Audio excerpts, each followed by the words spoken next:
சமீபத்தில் சகோதரர் எம்.டி. ஜெகன் அவர்கள் ரட்சிப்பு என்றால் என்ன, நாம் எப்படி ரட்சிக்கப்படுகிறோம், எப்படி பரலோகம் போக முடியும் என்ற கேள்விகளுக்கெல்லாம் பதில் சொல்லி ஒரு வீடியோ ஒன்று வெளிவந்திருக்கின்றன.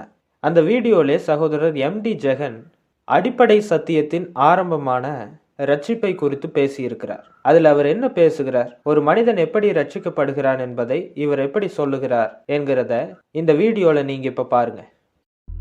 How do we get saved? What is salvation? How do we get to heaven?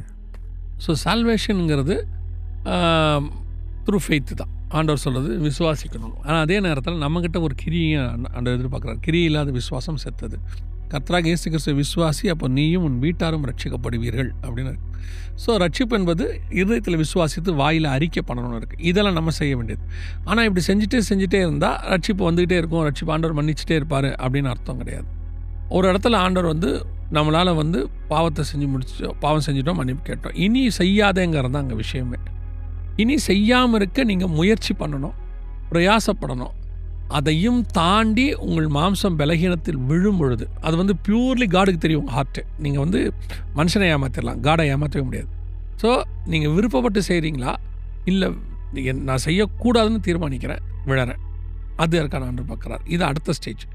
இதுக்கு அடுத்த ஸ்டேஜ் என்னென்னா, நீங்கள் த்ரூ காடையே பார்க்க ஆரம்பிக்கும் பொழுது நீங்கள் இந்த பாவத்துக்குள்ளே போகவே மாட்டீங்க. ஒரு இடம் அந்த இடத்துல பாவமே நீங்கள் செய்ய சுச்சுவேஷன் ஒன்று வரும். எப்படி வரும்னா, பியூர்லி நீங்கள் ஆண்டவருடைய நடக்க ஆரம்பிச்சிருவீங்க. அதுக்கு பேர் தான் சால்வேஷன். ரட்சிப்பு பூரணப்பட காத்திருங்கள் அப்படிங்கிறாரு. ரட்சிப்பு என்பது ஒரு நாள் நடக்கிற சம்பவம் இல்லை. இன்றைக்கி நான் ஆண்டவர் ஏற்றுக்கிட்டேன், ரட்சிக்கப்பட்டேன் அப்படின்னு. ரட்சிக்கப்பட்டதில்லை, ஒரு ஜேர்னி. இது ஒரு ஜேர்னி. நீங்கள் என்னைக்கு பூமியை விட்டு கடந்து போகிறீங்களோ அன்றைக்கி தான் ஜேர்னி முடிவுக்கு வரும். சாகரத்துக்கு முந்தின நாள் கூட விழுந்து போனவங்களும் இருக்கிறாங்க, சாகரத்துக்கு முந்தின நாள் ரட்சிக்கப்பட்டவங்களும் இருக்காங்க.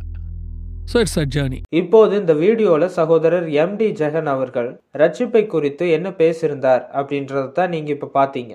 இவர் என்ன பேசியிருந்தாரு, இந்த வீடியோவினுடைய ஆரம்பத்தில் ரட்சிப்பு என்பது விசுவாசத்தினால தான், ஆனால் அதோடு முடிந்து போறதில்லை, தேவன் நம்மிடத்துல ஒரு கிரியையும் எதிர்பார்க்கிறார் அப்படின்னு சொல்றார். இதற்கு உதாரணமாக யாக்கோப்பு 2:20 வசனத்துல கிரியைகள் இல்லாத விசுவாசம் செத்தது என்று எழுதப்பட்டிருக்கின்றன. அந்த வசனத்தை இவர் மேற்கோள் காட்டுறார். என்ன சொல்றாரு, ரட்சிக்கப்படணும்னா தேவனை விசுவாசிக்கணும், அதோட சேர்த்து தேவன் நம்மிடத்துல ஒரு கிரியையும் எதிர்பார்க்கிறார்.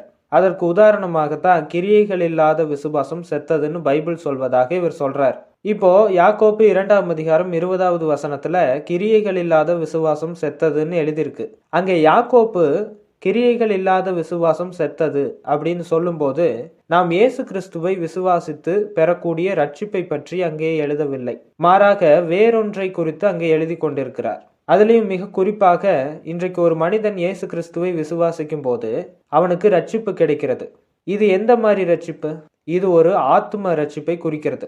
ஆனால் இந்த ஆத்தும ரட்சிப்பை குறித்து யாக்கோப்பு இங்கே எழுதவில்லை. அப்ப இந்த வசனத்தை நாம் தவறாக புரிந்து கொள்ளும் போதுதான் சகோதரர் எம்.டி. ஜெகன் போன்றவர்கள் எல்லோருமே கிரியைகள் இல்லாத விசுவாசம் செத்தது, ரட்சிப்புக்கு விசுவாசம் மட்டும் போதாது, அதோட சேர்த்து நம்ம கிரியைகளை செய்யணும், அதுவும் தேவன் விரும்புகிறார் என்பதாக சொல்றாங்க. ஆனால் வேதத்தில் எங்கேயுமே ஒரு மனிதன் இயேசு கிறிஸ்துவை ஏற்றுக்கொள்ளும் போது அவரை விசுவாசிக்கணும், அப்போது அவனுக்கு ரட்சிப்பு கிடைக்கும் என்பதாக தான் சொல்லியிருக்கிறதே தவிர, ஒரு மனிதன் விசுவாசிக்கணும், அதோடு கூட சேர்த்து அவன் கிரியைகளையும் செய்ய வேண்டும் என்பதாக சொல்லல. இப்ப இந்த ரட்சிப்பை குறித்து நீங்க அதிகமாக தெரிஞ்சுக்கணும்னா ஏற்கனவே இதற்காக ஒரு வீடியோ நான் போட்டிருக்கேன். அந்த வீடியோவினுடைய லிங்கை கீழே டிஸ்கிரிப்ஷன் பாக்ஸ்ல கொடுக்குறேன், அதை நீங்க கேளுங்க. அந்த வீடியோவினுடைய தலைப்பு எளிதான ரட்சிப்பை பெற்றுக்கொள். இந்த வீடியோவை நீங்க மறக்காம பாருங்க. அதுல உங்களுடைய கேள்விகளுக்கான ரட்சிப்பை குறித்ததான பதில்கள் இருக்கு. சரி, இதை தொடர்ந்து சகோதரர் எம்.டி. ஜெகன் என்ன சொல்றாருன்னா, ரட்சிப்பு என்பது இருதயத்தில் விசுவாசித்து வாயினால் அறிக்கை பண்ணப்படும்னு இருக்கு. இப்படி நம்ம இருதயத்துல விசுவாசித்து வாயினால் அறிக்கை பண்ணிட்டே இருந்தோம்னா நமக்கு ரட்சிப்பு கூடும் அல்லது நம்முடைய பாவங்கள் மன்னிக்கப்படும் அப்படின்னு அர்த்தம் இல்லை என்பதாக சொல்றார். இப்ப என்னுடைய கேள்வி என்னன்னா, இப்போது யாரு ஒரு மனுஷன் ரட்சிக்கப்படணும்னா அவன் இருதயத்துல விசுவாசித்து வாயினால் அறிக்கை பண்ணிட்டே இருக்கணும், அப்பதான் அவன் ரட்சிக்கப்படுவான் அப்படின்னு யார் சொன்னது? அப்படி யாராவது போதகம் பண்றாங்களான்னு பாத்தீங்கன்னா இல்ல. அதிகமாக இப்படிப்பட்ட போதனைகளை நான் கேட்டதில்லை. ஒருவேளை சகோதரர் எம்.டி. ஜெகன் அவர்கள் வேணாலும் கேட்டிருக்கலாம், அதனாலதான் இப்படி சொல்றாரு போல. சரி, அடுத்த காரியத்துக்கு நம்ம வருவோம். இந்த ஆடியோவினுடைய ஆரம்பத்துல சகோதரர் எம்டி ஜெகன் பேசின ஒரு வார்த்தையை நீங்க மறுபடியும் கவனிக்கணும். அவர் என்ன சொல்லியிருந்தாருன்னா, ரட்சிப்பு என்பது விசுவாசத்தினால தான், ஆனால் தேவன் அதோடு சேர்த்து நம்மிடத்துல ஒரு கிரியையும் எதிர்பார்க்கிறார் அப்படின்னு சொன்னார் அல்லவா? இப்போது தேவன் நம்ம இடத்துல என்ன கிரியையை எதிர்பார்க்கிறார் அப்படின்றத நம்ம தெரிஞ்சுக்கணும். சரியா? இப்போ இவருடைய பேச்சுக்களை கேட்கும்போது தேவன் நம்ம இடத்துல என்ன கிரியையை எதிர்பார்ப்பதாக இவர் சொல்றாருன்னா, ஒரு மனிதன் இயேசு கிறிஸ்துவை ஏற்றுக்கொண்டதற்கு பிறகு அவரை விசுவாசிப்பதன் மூலமாக அவனுக்கு ரட்சிப்பு கிடைக்கும் அப்படின்னு நம்மளால சொல்ல முடியாது. ஏன்னா இயேசு கிறிஸ்துவை இன்றைக்கு நான் ஏற்றுக்கொண்டு விட்டேன், அவரை விசுவாசித்து விட்டேன், நான் ரட்சிக்கப்பட்டு விட்டேன் என்று நம்ம சொன்னோம்னா, இப்படி சொல்வதன் மூலமாக நாம் ரட்சிக்கப்பட்டவர்கள் அல்ல என்பதாக சகோதரர் எம்டி ஜெகன் சொல்றார். அப்போ தேவன் எதிர்பார்க்கக்கூடிய கிரியையை நம்ம செய்யணும்னு சொல்றாரு அல்லவா? இப்ப எந்த கிரியையை தேவன் நம்ம இடத்தில் எதிர்பார்க்கிறார் என்பதாக இவர் சொல்றாரு. எந்த கிரியை தெரியுமா? இயேசு கிறிஸ்துவை விசுவாசித்ததற்கு பிறகு அந்த மனிதன் பாவம் செய்யாமல் வாழணும். பாவம் செய்யாமல் வாழும்போதுதான் தன்னுடைய மரணத்திற்கு முன்பாக இருந்த நாட்கள்ல அவன் ரட்சிக்கப்பட்டிருக்கிறானா இல்லையா என்பது தெரிய வரும். அதனாலதான் சாகிறதற்கு முந்தின நாள் ரட்சிக்கப்படாதவனும் இருக்கிறான், சாகும்போது ரட்சிக்கப்பட்டவனும் இருக்கிறான் என்பதாக இவர் சொல்றார். இப்படி நம்ம பாவம் செய்யாமல் வாழ்ந்தால்தான் அந்த ரட்சிப்பு நமக்கு பூரணமாகும் என்பதாக பைபிள் வசனம் சொல்வதாக சொல்றார். ஆக மொத்தத்துல ரட்சிப்பு என்பது ஒரு மனிதன் இயேசு கிறிஸ்துவை ஏற்றுக்கொண்ட உடனேயே அவரை விசுவாசித்து அவனுக்கு கிடைக்கக்கூடியது அல்ல. வாழ்க்கை முழுவதுமாக அவன் பிரயாணிக்கக்கூடிய ஒரு பயணம். அப்படி அந்த வாழ்க்கை முழுவதும் அவன் பாவம் செய்யாமல் வாழ்ந்திருந்தால்தான் அவனுக்கு ரட்சிப்பு கிடைக்கும் என்பதாக சகோதரர் எம்டி ஜெகன் சொல்றார். பாருங்க, இது எந்த அளவு ஒரு நியாயப்பிரமாண அடிப்படையான சட்டத்தை இன்றைக்கு கிறிஸ்தவத்திற்குள்ளாக கொண்டு வருகிறதுன்னு. ஒரு மனிதன் இயேசு கிறிஸ்துவை விசுவாசித்து ஏற்றுக்கொள்ளும் போது அவனுக்கு ரட்சிப்பு கிடைக்கிறது என்பதாக பைபிள் நமக்கு சொல்லுது. உதாரணத்துக்கு எபேசியர் 2ஆம் அதிகாரம் 8வது வசனத்துல, கிருபையினாலே விசுவாசத்தை கொண்டு ரட்சிக்கப்பட்டீர்கள், இது உங்களால் உண்டானதல்ல, இது தேவனுடைய ஈவு என்று சொல்லப்பட்டிருக்கின்றன. ஏன் தெரியுமா?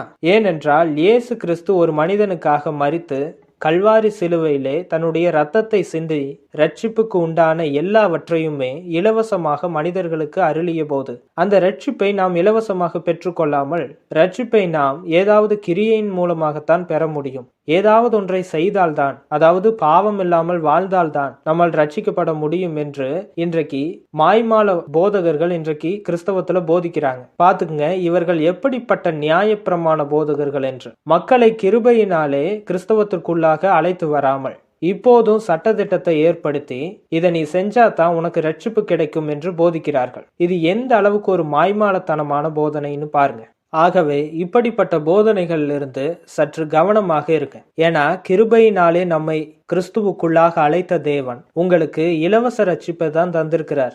இன்றைக்கு நீங்கள் அவரை விசுவாசித்து ஏற்றுக்கொள்ளும் போது அவர் உங்களுக்கு இலவசமான ரட்சிப்பை தருகிறார், பாவம் இல்லாத வாழ்க்கையை தருகிறார். இயேசு கிறிஸ்துவை ஏற்றுக்கொண்ட உடனேயே நீங்க விசுவாசிச்சா பத்தாது, நீங்க பாவம் செய்யாம வாழணும், அப்பதான் நீங்க ரட்சிக்கப்படுவீங்க அப்படின்னு யாரெல்லாம் போதிக்கிறார்களோ அவர்கள் எல்லாரும் கிறிஸ்துவுக்குள்ளாக உங்களை வழி நடத்தல, மாறாக சாத்தானுக்குள்ளாக உங்களை வழி நடத்துறாங்க. அதனால தயவு செய்து இப்படிப்பட்ட போதனைகளை கேட்காதீங்க. ஒருவேளை நீங்க கேட்டு இவர்கள் சொல்வதை நீங்க நம்புனீங்கன்னா வேதத்தினுடைய போதனைகளுக்கு நீங்கள் எதிரானவர்கள் என்பதை மட்டும் மனதில் வச்சுக்குங்க.